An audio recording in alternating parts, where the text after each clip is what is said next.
Okay, good evening, everyone, and I'm glad I could give you all another excuse to get out of cleaning for Pesach tonight. We have our last and I believe our final shiur in the Pesach series, and this is a very unique and special opportunity that we have this coming Yom Tov.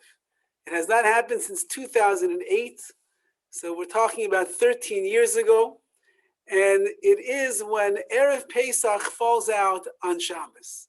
That means that the eve of Pesach, before we actually get to the Yom Tov, we're going to be dealing with Shabbos at the same exact time, which leaves us with many halachic quandaries and details that don't exist on a regular Pesach.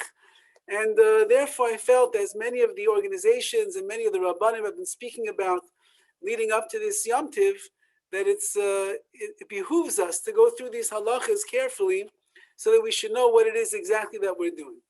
Now, just two ideas and points before we start, that we should appreciate what we really have this Yom Tov coming up. One of the greatest complaints, I guess I would say, that I've heard over the last several weeks is, oh, it's a 3-day Yom Tov, it's Erev Pesach, is Shabbos, so many details, so many things, how are we going to do this, how are we going to do that, what's going to be? If a person would just stop for a moment and they would think where we were holding last year at this time, and they would realize that we were in full lockdown, all the shuls were closed, people were locked up behind closed doors. The Rabbanim all across the world had given out very strict orders that not even family members should get together for the Sedarim. Everybody was by themselves. We all remember that well. So if we would just think for a moment before we start going into a panic about a 3-day Yom Tov, and it's Erev Shabbos, and it's Erev Pesach, it's Shabbos, Chametz in your house when there's still Pesach and Matzah around, it's going to be okay. We made it so far since last year. We're literally in a different world right now than we were a year ago. That should really be the focus, and this is all par for the course. This is just more excitement, more details that we can learn, more mitzvahs that we can be involved in. And as we will see, it's really a bracha that we have a Shabbos before Yom Tov. I recall, maybe it was 13 years ago, the last time this happened, or maybe even longer when it was 20 years ago.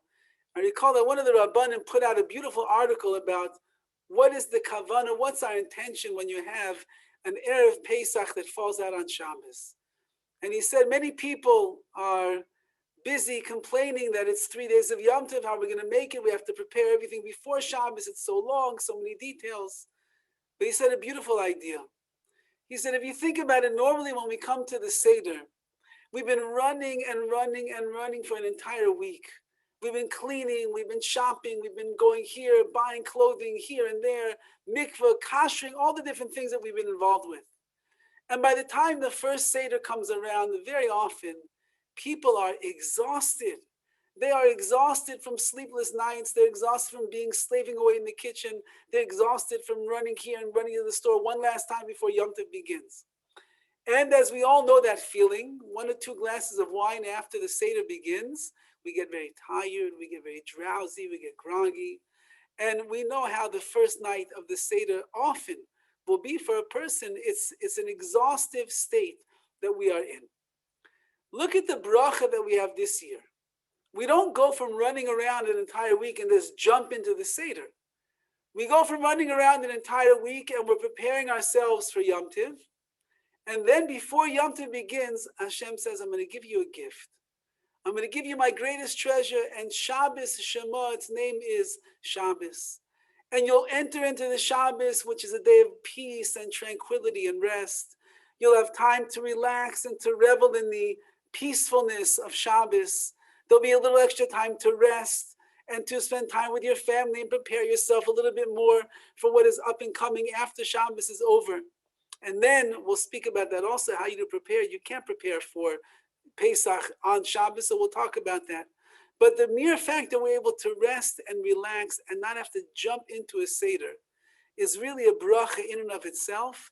And by the time that Shabbos is over and you sit down at your Seder table to run and conduct your Seder, to be a part of it, it should be really a person already is going from the Kedusha of Shabbos, the holiness of Shabbos, to the Kedusha of Yom Tiv, to the holiness of Yom Tiv. So you're already on the second level of Kedusha before you even began one word in the Seder, which is a very beautiful blessing that we have this year, something that is much needed, extra Kedusha for the Seder. And Be'ez Hashem, if we play our cards right and we go through the halachas properly and we learn the details, it's not overwhelming. Everyone's going to be able to handle it. It's not something that is even daunting. It's something that's really not so difficult. And Be'ez Hashem, we're going to jump into the halachas. I'm going to try to be short and sweet. I know everybody has a lot to do tonight. Your wives or your husbands are probably hollering in the background, where are you? Where are you? We need you to clean. So let's try to do it as fast as we can and as clear as we can.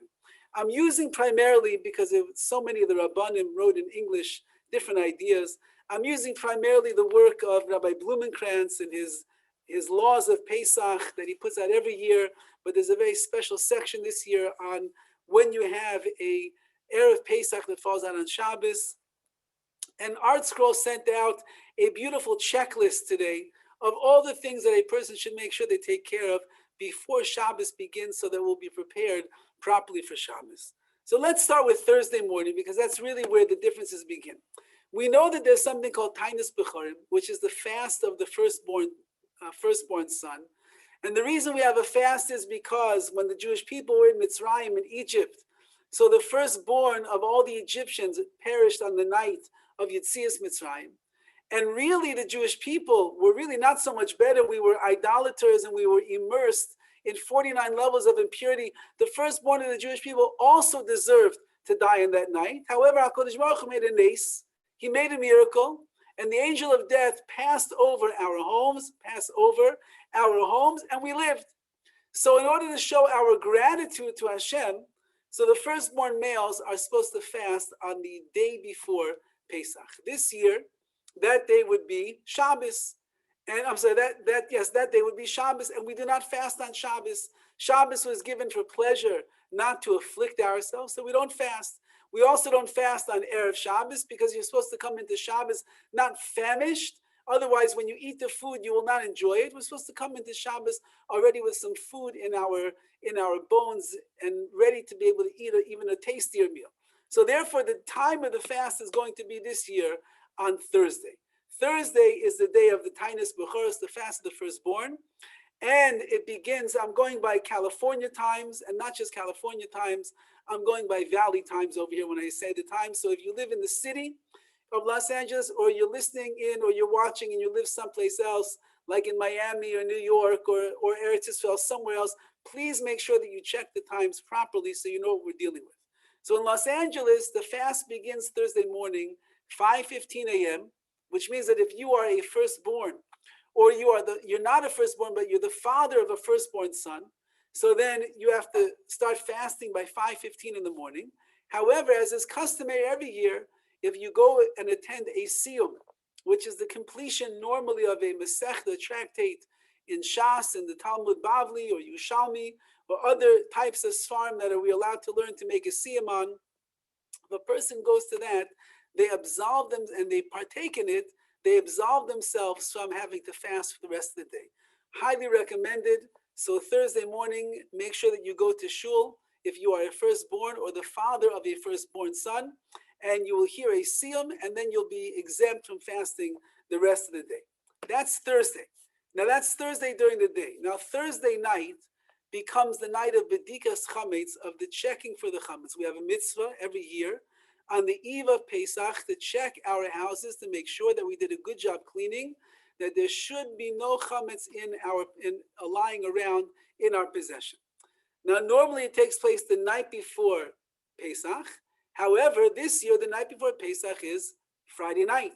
And obviously, you cannot do a checking for chametz Friday night together with a candle. These things are prohibited on Shabbos to do. And therefore, it gets pushed back until Thursday evening. So Thursday evening, which is going to be the time that a person does Bedikas Chametz, we do it at Seisok HaChavim, which is when the stars come up in the sky. The earliest time to do it here in Los Angeles is approximately 7:45 p.m. That means you go to shul, you daven mincha and marav, and then you come home. And already by then, more or less, it should be time to start. you make a bracha as we do every single year, which is the blessing Asher Kedishan Mesosav Etzivanu Al Bitter Hamates on the removal of the chametz, and then you do your bedika, then you do your checking in the house. At the end of the checking, we say a statement called Kol Chamira, which is the special statement which says you look inside of your Haggadah or inside of a Siddur or the like, which is a special statement that we say that we are getting rid of whatever chametz that we did not see, which is around, which we don't know about. It should be nullified. It should become ownerless, like the dust of the earth. That's all Thursday night. That is bedikas. That is bedikas chametz. Now Friday morning. Friday morning is Erev Shabbos, and it's Erev Shabbos going into Erev Pesach. So there are many halachas that normally exist on a regular Erev Pesach, which are not going to exist on this Erev Pesach, on this Erev Shabbos, but there will be many other things that we detail. Number one, normally on an Erev Pesach, in the morning of Shacharis, we do not say Mizmor L'Seidah or Lam Natzech at Shacharis. This year, we do say those, because it's not really Erev Pesach. Bitter Hamates, the burning of the chametz. You cannot burn the chametz on Shabbos. That's against the laws of Shabbos. So when do we burn our chametz? We will burn our chametz on Friday instead. Now the times to burn the chametz are by the end of the 5th hour, which either according to the Magen Avram here in California is 11:45 a.m. or according to the Vilna Gaon is 11:58 a.m. So it's 11:45 or 11:58 a.m. in the morning. You must burn your chametz by those times. Now, although on a normal year there is another declaration that we make, which is the Bitter Hamates, which means that a person is nullifying all the chametz that is left lying around. On this day, we don't do it yet because we're going to still have chametz in our possession. As we know, we're going to eat the Suda, we're going to eat the meals Friday night and Shabbos day with chametz. So we will save that declaration until we are going to come after, after the second meal that we eat on Shabbos, as we will see. Fine. Another halacha over here.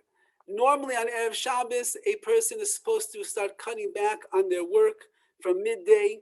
On this Friday afternoon, which is still not yet really Erev Pesach, therefore a person is allowed to work throughout the day. They should not get too sidetracked and forget about all the responsibilities that they have, as we will see, but they would be allowed to do work that normally we would not be doing on a regular Erev Pesach. Number two, cutting nails, cutting hair, fingernails, toenails, and the like. Normally by midday on Erev Pesach, on a regular year, we do not do that anymore. We're already getting ourselves ready. That was the time in the times of the Beis Hamikdash when the Korban Pesach, the sacrifice, was beginning to be prepared, and therefore we stopped everything. However, on this Erev Shabbos, which is again leading into Pesach, the following evening, you could cut your hair, you could cut your nails, your fingernails, toenails, and the like throughout the day, just like you would any Erev Shabbos. Also, men who do not, there are customs by men to go to the mikveh on Erev Shabbos for the Kedusha of Shabbos. Some people have the custom, many people do not have that custom. Even if you don't have the custom to go to the mikveh on Erev Shabbos, Friday afternoon, on the eve of Shabbos, but is a very strong custom, even brought down in halacha, that a person should go to the mikveh on Erev Yom Tiv, because we want to be metayah ourselves, we want to purify ourselves for the Yom Tiv. So this year, it's not about going on Shabbos afternoon, really going to the mikveh on Friday afternoon in preparation for Shabbos and Yom Tiv. If you are someone that will follow that halach and go to the mikveh, that is the opportune time to go to the mikveh. Also, if a person did not kasher all of their vessels yet for Pesach, they did not finish kashering their kitchen, if they would find themselves in such a predicament, then in those extenuating circumstances, they could continue to kasher on Friday. However, of course, they must make sure that everything is completed before Shabbos, because once Shabbos comes, we're going into Pesach mode, as we will see. All chametz and chametz vessels that are not needed for Shabbos, they should be placed in the sealed chametz area, which means, as we'll see how we're going to deal with the chametz that we're going to eat at our meals, but all of your pots and your pans, any chametz that you are planning to sell, the sale of chametz is going to take place on Friday. So any chametz that you are planning to sell from your house, you have cabinets filled with hundreds of dollars worth of chametz, your vitamins, your supplements, your makeups, all the different things, your food, your cans of food, all of that must be already locked up and away, and the door sealed before Shabbos begins. If you're covering anything, for example, you're covering countertops or the like, that you need to have things covered before Pesach comes, so that you can put things down on the counter, that the chametz countertops are hidden. All that also has to take place before Shabbos is going to begin. Okay, that's all Friday afternoon so far. These are just the preparations that we're going to have for Shabbos. Now, one of the other issues that we're going to have is the following. Normally, we prepare everything we need for the Seder on Erev Pesach. So let's say, for example, that Pesach would fall out on a Sunday. Let's say that it would fall out on a Monday. That means that Monday night, that means all day Monday, a person is busy preparing. They're cooking, they're setting the table, they're getting the Seder plate ready, they're roasting the shank bone and the egg, and they're opening up all the boxes of matzahs that they will need. On this year, we have an issue with preparation, because the preparation, you're not allowed to prepare from Shabbos to a Yom Tov. That means there can be no preparations for the Seder on Shabbos in order to be prepared for Motzi Shabbos, Saturday night, when the Yom Tov will begin. Which means that whatever you will need already in place when Saturday night comes along, all of that must take place, all that preparation must take place on Friday, so that as soon as you come home from shul on Saturday night, you are basically ready to start the Seder. So what does that mean? There's a shank bone that everybody has, the zroya that they have on the Seder plate, must be roasted before Shabbos. So Friday you roast it. We have eggs that are also on the Seder plate, whether you boil them or you roast them, or as is brought down, you boil and then you roast them. That also has to be done on Erev Shabbos, Friday. You cannot do it on Shabbos, and there's not time really to do it on Motzi Shabbos either, because you have to start the Seder immediately. One of the mitzvahs that we have is called maror. Maror is the bitter herbs. Many of us use lettuce, romaine lettuce, for the bitter herbs. Romaine lettuce is notorious for having bugs, and therefore you need to check the lettuce before Shabbos begins to make sure that there are no bugs in the lettuce. It's a difficult process, and there are many malachas, there are many prohibited laws that are involved if you find a bug and removing the bug on Shabbos and the like. And therefore, a person should check the bug, check the lettuce before Shabbos begins to make sure that you have bug-free lettuce for your maror. Another one, Charosis, the famous dish that is to remind us of the mortar and the bricks that the Jewish people made when they were in Mitzrayim, in Egypt. It has chopped nuts. It has, depends what you put in there, chopped apples. People put in dates. They put in pomegranates. They chop up cinnamon sticks and they put it in there. All of that are things that must be prepared before Shabbos begins, and therefore you will make your charosis on Friday as well. Of course, if you want to go back and do these things on Thursday, it's easier for you. You can do that also. Salt water. You should prepare the salt water before Shabbos begins. You make the salt and the water, put it in a container, and you leave it in your fridge, and you save it for Saturday night when it's time to start preparing. Now, horseradish as well. Horseradish, people that use horseradish for the maror, or some people use the leaves of the lettuce for the maror, but they like to put in the horseradish just to give that real bitter flavor that is there, should also be ground up and chopped up before Shabbos begins. Seal it in an airtight container in order that it will not lose its charif, its hardness to it, or the spiciness to it, and therefore you'll have that prepared as well. The Seder plate, which is going to adorn our Seder table on Saturday night, that should also be set before Shabbos begins. So you'll take your Seder plate on Friday, you'll put your shank bone, and you'll put your egg, and you'll take your maror, and and all of the other things that belong on the salt water, the karpas, everything that belongs on the Seder plate, and you'll cover it up and you'll put it somewhere in the fridge and you'll save it for Motzi Shabbos, for Saturday night when the Seder is going to begin. Something else that is very important: any boxes of matzah that you have that have seals on them, or they have the original seal, like when they come from the market, you have to rip it open. You must rip everything open before Shabbos begins. Any wine that has seals that are hard to break, some of the corks have letters that are on there, so you can't really put the corkscrew through. All of these things, they should be opened before Shabbos begins, so you don't run into any shilas, any halachic questions over here, opening a box, opening the bag, opening the wine, and the like. Everything should be prepared beforehand, so that when you will come into Saturday night and the Seder is about to begin, then a person is all set to go. The Mishnah Berurah brings down in the Shulchan Aruch that really the Seder must commence immediately upon the husband coming home from shul. And the reason is we want that our children should stay up through as much of the Seder as possible. We would like the adults to stay up through most of the Seder as possible as well. And therefore we have to begin immediately from the time that we come home.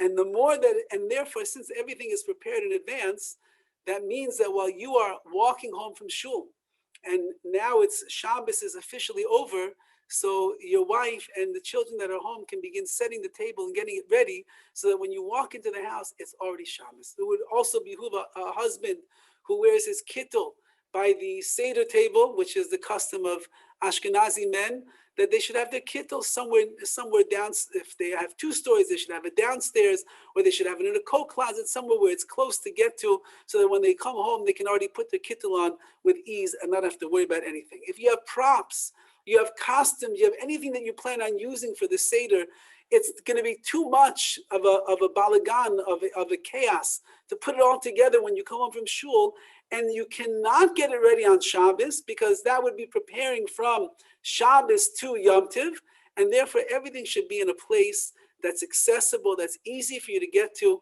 as soon as you come home, and it's Saturday night, which is already Pesach.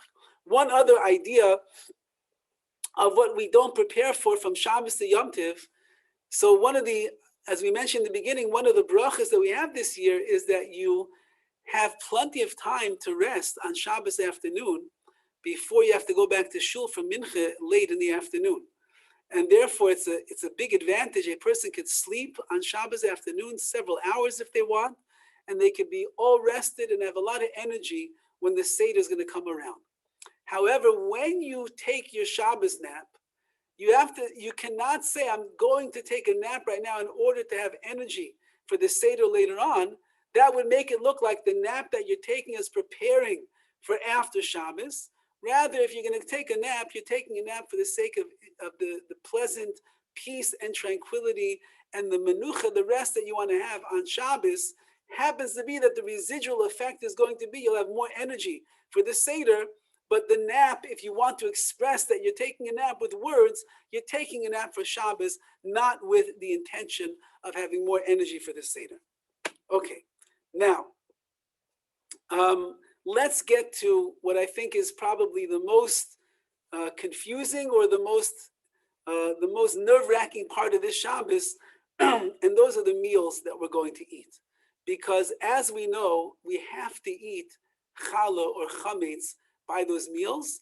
Our whole house has been turned over for Pesach. That means the kitchen is fully kosher for Pesach. All the pots and the pans that we are using are fully Pesach pots and pans. All of your chametz has been placed away.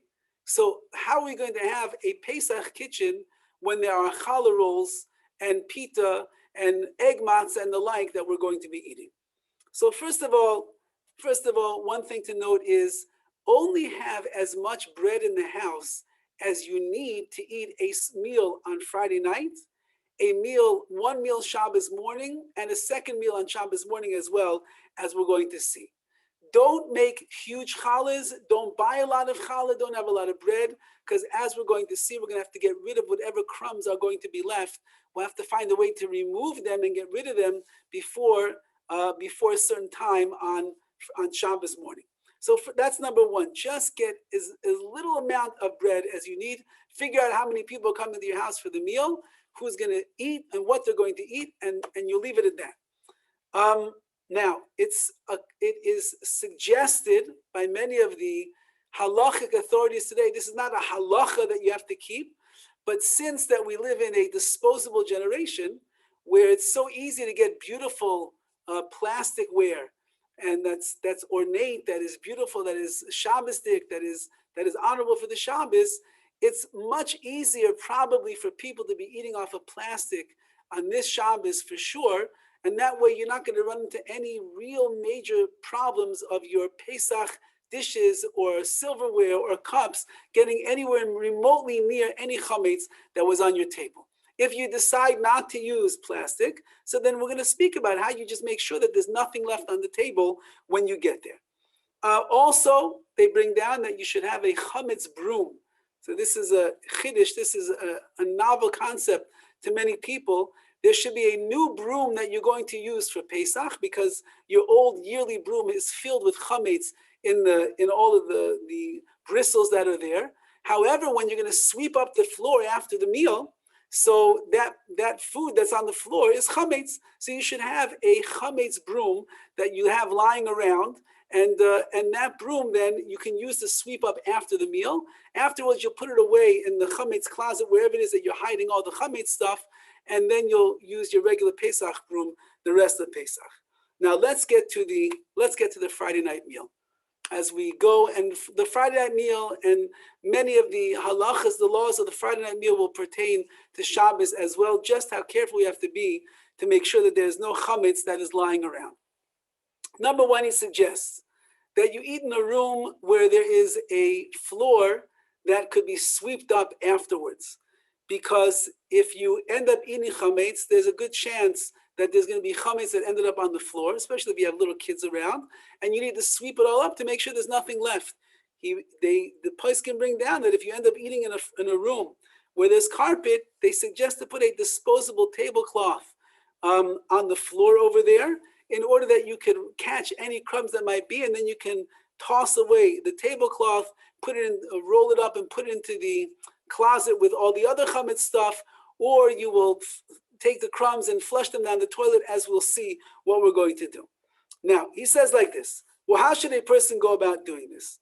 So you should have your tablecloth, and then you put a plastic on top, and then you have the chametz, your challah rolls, whatever you're going to use, pita challah rolls or the like, you're going to have those in a plastic bag. They shouldn't be touching really anything. The balabayis, the one who's leading the meal, is going to make hamaitzi. After he makes hamaitzi, he is going to pass out the requisite challah to the other people that are on the table. Everybody should have a paper napkin in front of them, and then they should eat over the paper napkin. And therefore, if there's any crumbs that will not make it into their mouth and fall, it's not falling on the table, it's falling into the napkin. And after the meal is over, after you finish eating the chametz, you take the napkin and you flush it down the toilet, and you don't have to worry about those crumbs anymore. Then you will roll up the plastic tablecloth that is there, and you will put it away in the place where where you're hiding your chametz, where you're selling your chametz. It'll go in there because maybe there's a little bit of chametz that is left on side, the granules, the crumbs, whatever it might be, and you'll put it away. So now you make kiddush, regular kiddush Friday night, and then you go and you wash, and then you eat the chametz. After, that's it. It's not so crazy. It's very simple. There's nothing else on the table at the time, okay? There's nothing else that's on the table at the time. You eat the chametz. When you finish, you take your napkin, you flush it down the toilet, you take the little plastic, you put it away in the chametz cabinet over there, and then the following must take place. You now have had chametz on your hand, and you have chametz in your mouth. So how can you go now and start eating everything else that is kosher Pesach? So therefore, what should a person do? They should go to the bathroom, and not in the kitchen sink. Don't rinse your mouth with chametz out in the kitchen sink. You go to the bathroom and you rinse out your mouth very well.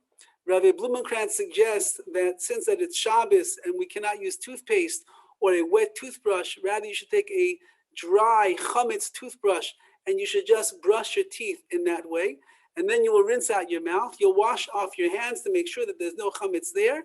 And then you come back to the table and you enjoy the Friday night meal, a regular Shabbos meal. You will not be dipping your challah into the hummus this week, but there will be plenty of other tasty treats that you will have at the Shabbos table. No one is going to go hungry on this Shabbos. And that's it. Friday night, you've now completed the Friday night meal. You made it through one of the meals. The second, now, just one thing to point out over here. There is something called Matzah Ashira, which is known as egg matzah. And egg matzah is something that the poskim, the halachic authorities, they recommend that when you have children at the table, children are very unpredictable depending on the age. They're very unpredictable what they're going to do when they have chametz in their hand.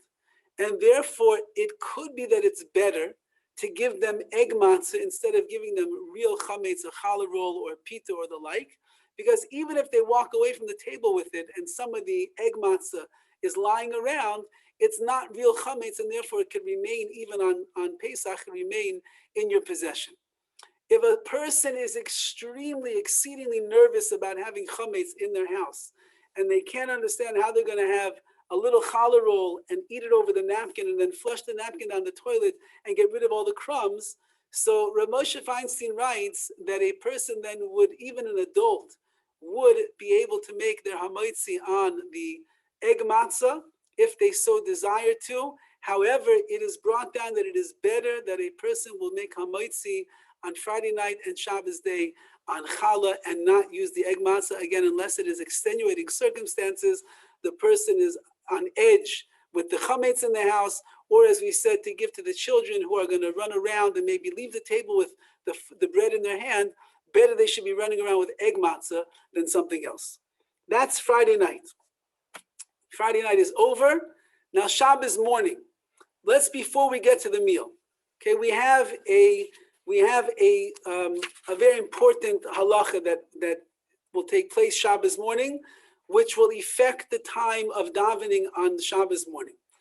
A person must finish eating chametz on Shabbos morning by the following time. They must finish eating it either by 10:30, according to Magen Avraham, either by 10:30 in the morning or by 10:55 a.m. in the morning. Again, I'm telling you, these are Los Angeles Valley times over here. So the last time that you can eat chametz is earliest 10:30, latest 10:55 in the morning. Now that means that you must eat the one meal for the second meal, which is Shabbos day meal. And many people also eat the third meal within that time as well. So you have the Suda Shlishis, the third meal. So how can you daven a regular davening at 8:30 in the morning like normal and still come home and eat your meals? You will not be able to. And therefore, every shul, I think without fail in the world, on this Shabbos is going to be davening very early. Whether they will be davening nates around 6 o'clock in the morning, whether they will do it at 7 o'clock in the morning. And the davening itself, it's not schlepped out. We don't make it very long. The rabbis do not give their drushes on this Shabbos meal. We go from beginning till end as quickly as we can in order that people can get home and have the time that is necessary to be able to eat the meal properly. So we're talking about, let's say that a person ends up davening at 7 o'clock in the morning. So without drushes, with a swift davening and laning, could be an hour and a half, hour and 45 minutes. Then let's say they have a 20-minute walk that it's going to take to get home. So by whatever it is, 9 o'clock, 9:15, they're eating their first meal. So you're going to do the same exact thing as we did before. You'll eat your first meal. And your meal will consist of, again, the kiddush, and then you'll go to your bread, and you'll do it over a napkin. You'll flush the napkin down the toilet, and you'll get rid of everything you have to. Then you'll you clear it off the table. Then you'll eat your meal, which is all going to be kosher, the Pesach food. You do it on, again, plasticware, because it just makes things very easy for a person for the cleanup afterwards. They don't have to worry about any crumbs or anything with their Pesach dishes. Then you will conclude that meal with enough time left to leave yourself time to bench, to say the Birchas Hamazon, the grace after the meals. Then after that, you will take a break, a hafsakah. You will take a break of about 15 minutes. And in that time, you'll learn something. Maybe you play a game with your children. Maybe you decide you want to take a little walk around. There's got to be a break between the first meal and the second meal. Otherwise, it looks like you benched for no reason because you went from one meal into the other. So therefore, you'll take a 15-minute break and then you'll wash again. No kiddush this time because it's the third meal. You'll wash again. Same story as we had before. The bread, eat it, get rid of it, flush it down the toilet, roll up the plastic tablecloth, put it away in the closet or the cabinets where you're keeping all of your stuff that you're selling for chametz, and then you go back to the table and you are now done eating your chametz, and you can continue and extend the meal, and you can enjoy the seudah that you have in front of you without any more challah, any more bread to eat for the rest of the day. Now, once that a person has done that, there's still one thing left to do in terms of getting rid of the chametz, and that's called the Bitter Hamates, which we spoke about before. Normally, a person does it at the time that they're burning their chametz on Erev Pesach. But this year, since we're burning our chametz on Friday, it's not really Erev Pesach. So therefore, the bittul, the nullification of the chametz, is the last time that we nullify what we have. That's going to take place on Shabbos day, after you ate the last bread that you're allowed to, again, up until 10:30 or 10:55 a.m. And then you have until the end of the fifth hour to say the bittul, to say the nullification, which is 11:45. These are all LA times, 11:45 a.m. or 11:57 a.m. You'll look inside of your Haggadah or a Siddur and you'll see the declaration Kol Chamira v'Chamia, which means basically over here that everything, all of the chametz that a person has in their possession, what they knew about, what they didn't know about, everything at this point is batal, is completely nullified like the dust of the earth, and then you're done. You're done with the chametz.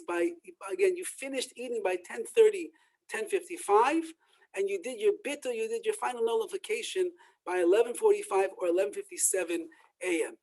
Now, you had a meal Friday night. You had one meal early on Shabbos day. You took your break 15 minutes. You sat down for another meal of bread. You had your third meal. That's Suda Shlishi. Those are the 3 meals of Shabbos. However, according to most opinions, a person doesn't fulfill the third meal until after about 12:30 in the afternoon. And therefore, many people have the custom that after 12:30, 1 o'clock in the afternoon, they will eat either some meat or some fish or some fruits, even according to some opinions, that will work. Or maybe they're going to use knedlach, if that is their custom, and they will end up eating those foods just to cover the opinions that say that you cannot fulfill the obligation of the third meal before that midday point. And therefore, it behooves everybody. Anyway, it's a very long day. The Seder is going to start very late at night. You can't come into the Seder famished, so a person should eat something during the day. However, once you get to the 10th hour of the day, which probably here in LA is somewhere around maybe 5 o'clock, at the 10th hour, you have to make sure you're not eating too much, because if you satiate yourself too much, then when you get to the Seder and you start eating the matzah, you will not eat it le'te'avon, you will not eat it with a zest and a real desire. So therefore, make sure that you don't eat too much later on in the day on Shabbos afternoon. Now, that being said, you've just completed Shabbos. You just completed a Erev Pesach that falls out on Shabbos. You made it. You had 3 meals. You had your bread. You got rid of everything that needed to be get rid of. You've made sure that all of the closet doors and the cabinet doors are once again sealed up. Now you cannot seal it with tape on Shabbos or the like. So what do you need to do? You have to have like a rubber band or rope that's going to hold the knobs together. And that's the way that you're going to close up your doors over there on Shabbos. Now, you're going to go back to shul. There will be mincha and there will be maariv. The women and the children that are staying at home, they're going to want to begin setting up for the Seder so that when their husbands come home from shul, the table will be set already. So here in Los Angeles, Shabbos ends Saturday night, either 7:53 p.m., that's the earliest time, or 8:23 p.m., that is the time of Rabbeinu Tam, the second opinion. And therefore, everybody who's at home should be aware of those times to know you cannot start preparing for the Seder until that comes. And you have to say the words, Baruch Hamavdil Ben Kodesh L'chol, blessed is Hashem, whom distinguishes between Kodesh, holy, and the profane. Here it's Ben Kodesh L'Kodesh really is what we're going to do, as we'll see in the Kiddush. But you say that, I'm sorry, you actually say, Baruch Hamavdil Ben Kodesh L'Kodesh, blessed is Hashem who makes a distinction between the holy day of Shabbos and the holy day of Yom Tov. That's what you're supposed to say. Baruch Hamavdil Ben Kodesh L'Kodesh. Then you can begin preparing for the Seder so that everything is set so beautifully when your husband and your children come home from shul.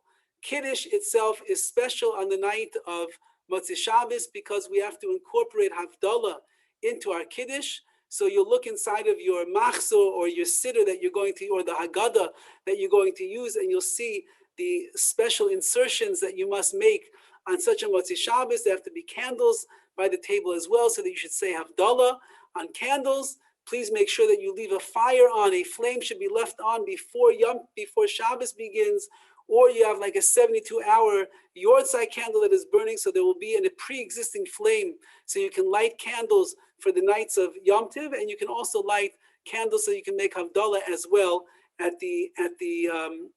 Kiddush and Havdalah by the first night. This is, in a nutshell, these are the halachas. As I said in the beginning, it's not as daunting or as frightening as you might think that it is. Klal Yisrael has been doing this for thousands of years already, and we've survived through everything. And now, again, like we said, in our generation, it becomes easier and easier with the disposables and the like, and the plenty and the bounty of food that we have around us. Everyone's going to be able to do it. Just don't get nervous. It's really pretty easy. Just make sure you wake up on time. Shabbos morning for shul, at least wake up on time to be able to eat the meal so you can do it in the proper way. Make all the declarations that are necessary.